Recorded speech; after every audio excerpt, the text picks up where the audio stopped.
You know that moment. You're sitting next to someone you love, maybe on the couch, maybe in the car after dinner, maybe in bed with the lights off and the TV still glowing in the corner. And nothing technically happened. No fight, no breakup words, no slammed doors. But something feels off.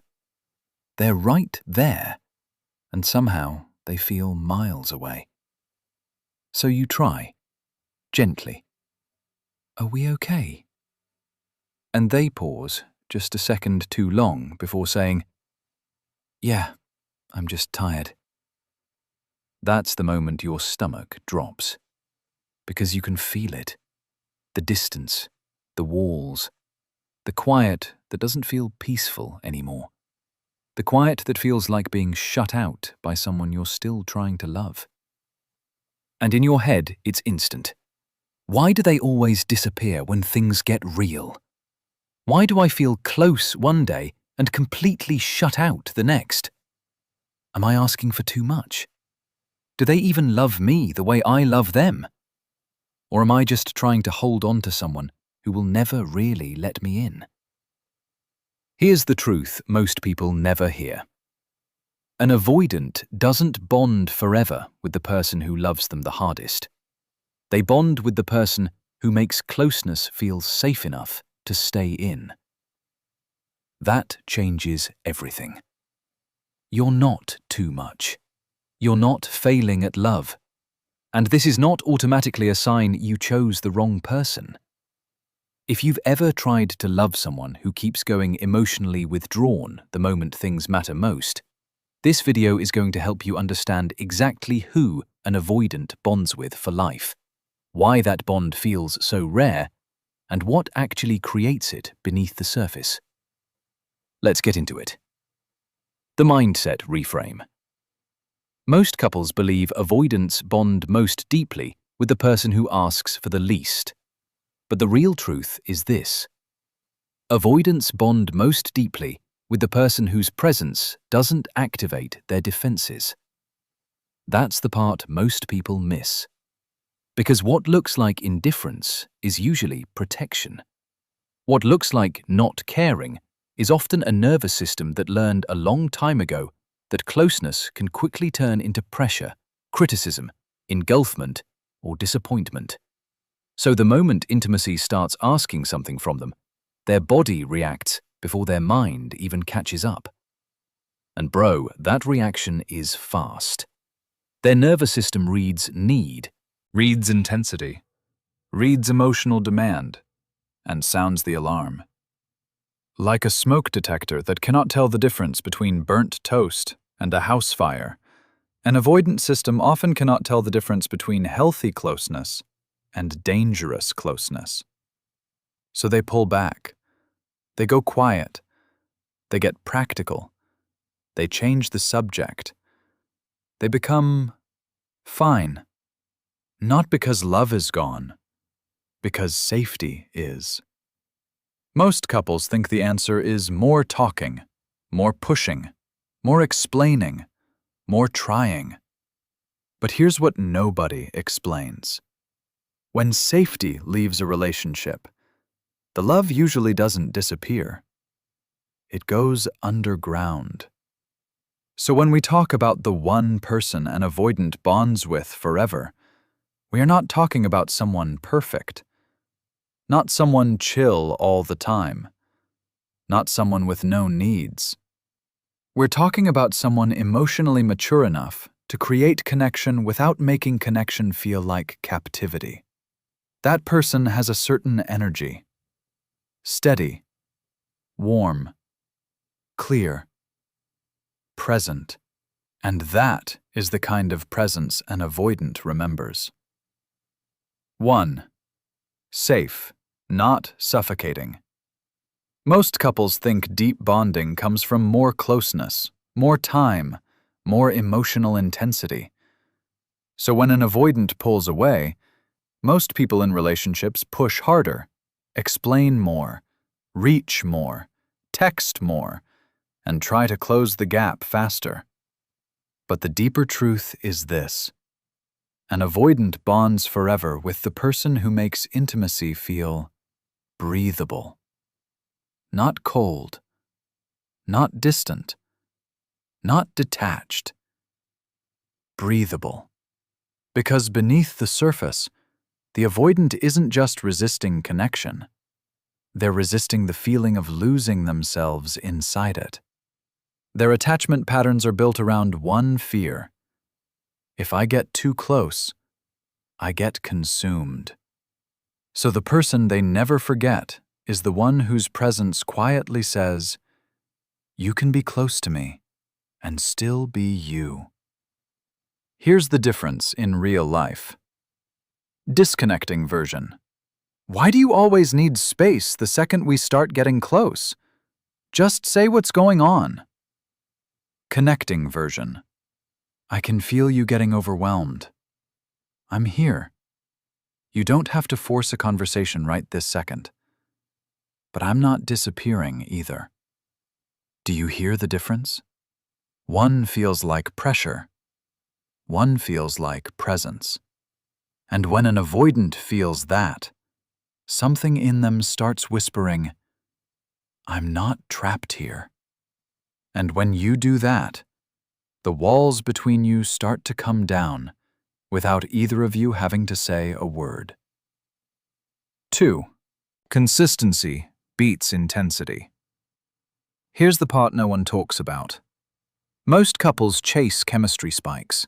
Big talks, big makeups, big declarations, big passion.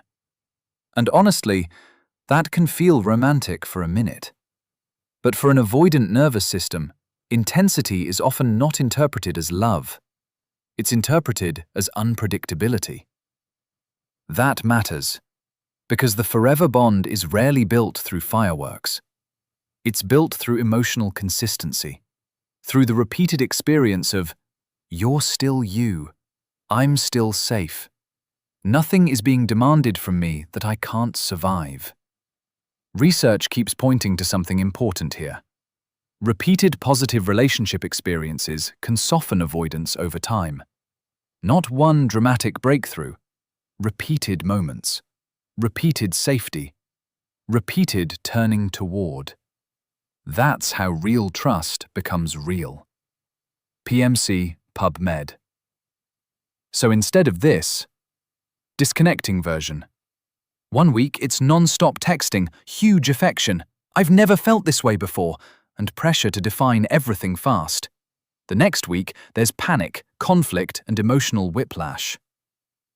Connecting version. "Good morning. How'd your meeting go? I know today's a lot. Want company or a little space?" Tiny moments. Real moments, predictable moments, not intensity, not urgency, not romantic theater, but steady emotional availability. That's the person an avoidant keeps returning to, because that's when their body starts to register, "This connection isn't here to overwhelm me, it's here to hold." And that's the shift that turns a relationship that feels like a negotiation into one that feels like a refuge. 3. They respect space without turning it into punishment. Most couples only know 2 modes when distance shows up: chase or detach, pursue harder or shut down back. And man, both usually feed the same cycle. Because when one partner feels withdrawn, the other feels abandoned. Then they protest. Then the avoidant feels crowded. Then they retreat further.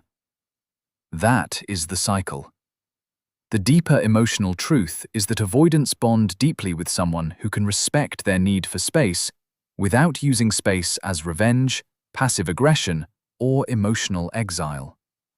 Because there's a massive difference between giving space and withdrawing love. One regulates the nervous system. The other confirms its worst fears. And this is where it gets really interesting. An avoidant often doesn't need less love. They need less threat around love. So the disconnecting version sounds like this. "Fine, take all the space you want. Clearly you don't care. Text me when you decide to act like a partner. But the connecting version sounds like this. I can tell you're pulling inward. I'm not going to corner you. Take a little time if you need it. But let's come back to this tonight because I care about us. That lands differently. One says, you're failing me. The other says, we're still connected, even in this moment. And her brain quietly registers, I'm allowed to breathe without losing the relationship.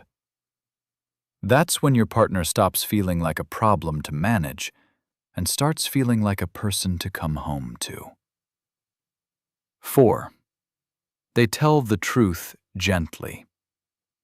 Most couples think honesty means saying exactly what you feel, exactly how you feel it. No filter, no softness, no pacing, just realness. But most people in relationships don't realize that criticism, even when it sounds reasonable, often hits the receiving nervous system like rejection, especially for someone avoidant. Because beneath the surface, avoidant patterns are usually organized around shame as much as distance.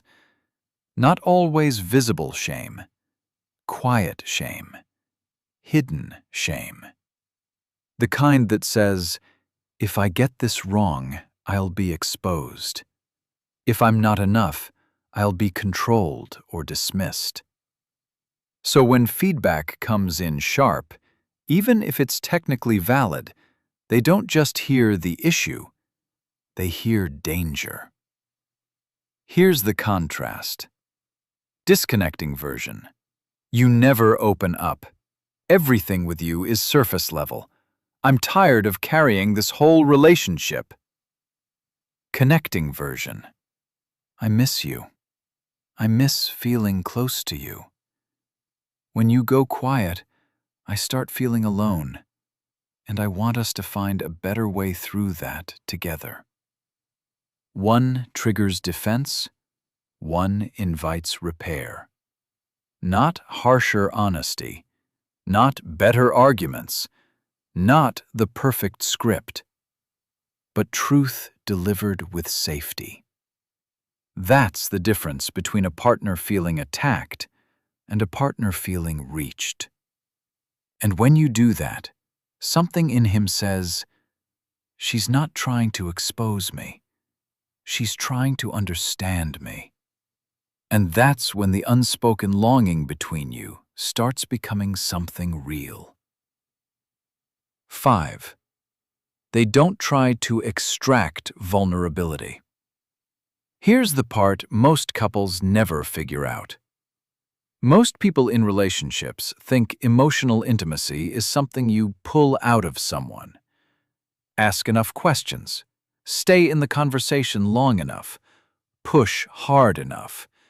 Eventually, they'll crack open. But with avoidant patterns, that usually backfires. Because vulnerability offered under pressure doesn't feel like connection. It feels like interrogation. And that matters more than people realize. The one person an avoidant bonds with forever is usually the one who does not turn emotions into a performance test. They don't need tears to believe something is real. They don't need a 3-hour processing session to feel secure. They know that sometimes the first honest sentence is tiny. Sometimes it's awkward. Sometimes it's, I don't know what I feel yet. And instead of punishing that, they honor it. Real-life example. Disconnecting version. Come on, just talk to me. What are you feeling? Why is this so hard for you? Why can't you just be emotionally available? Connecting version. You don't have to explain everything perfectly. If all you've got right now is one honest sentence, start there. I can meet you there.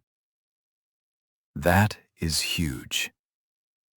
Because the avoidant nervous system is listening for one thing. Am I safe enough to be unfinished here? Not chasing, not fixing, not forcing depth on command, but making honesty feel survivable. And when that happens, they stop associating closeness with pressure and start associating it with relief. 6. They repair the little ruptures. But here's what nobody explains. Most couples think relationships end in the big moments: the betrayal, the breakup talk, the screaming match. But emotional drift usually doesn't happen like an explosion. It happens like scar tissue, slowly, quietly, over 100 tiny moments that never got repaired. A missed bid, a cold reply, a joke that stung, a night that ended unresolved, a need that felt too risky to mention again. For avoidant people, those moments matter even when they act like they don't. In fact, deactivating strategies often make them minimize their needs so effectively that even they lose contact with what hurt them. So they don't always say, "That landed badly." They just get a little more withdrawn, a little less open, a little harder to reach. Here's the contrast. Disconnecting version. After tension, both people act normal the next day. No repair, no acknowledgement, just fake calm and emotional distance beneath the surface. Connecting version. Hey, last night felt off. I don't want to gloss over it. I'm not here to blame you. I just want to clear the space between us. That sentence is powerful because it tells the body conflict does not mean disconnection. It tells the heart we can come back from this. And it tells an avoidant partner I don't have to disappear just because something got messy. That's when repair stops feeling like humiliation and starts feeling like home. 7. They are grounded enough not to lose themselves. And here's what changes everything. Most couples assume the forever person for an avoidant must be endlessly patient, endlessly understanding, endlessly self-sacrificing. Someone who never complains, never needs anything, never gets triggered. But that's not true. The avoidant does not bond deepest with someone who has no self. They bond deepest with someone who is grounded enough to keep their own self while staying connected. That is a big distinction. Because secure energy is not needy, but it's also not numb.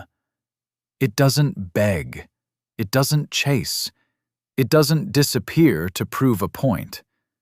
It says, I want closeness. I respect myself. And I'm not going to abandon either of those truths. For an avoidant, that kind of partner is unforgettable because they model something their system rarely trusts: love without enmeshment, presence without control, connection without collapse. Watch the contrast. Disconnecting version. I'll take whatever you give me. Just don't leave. Or the opposite. You know what? I'm done. I don't need anyone. Connecting version. I care about you deeply. I want this to work.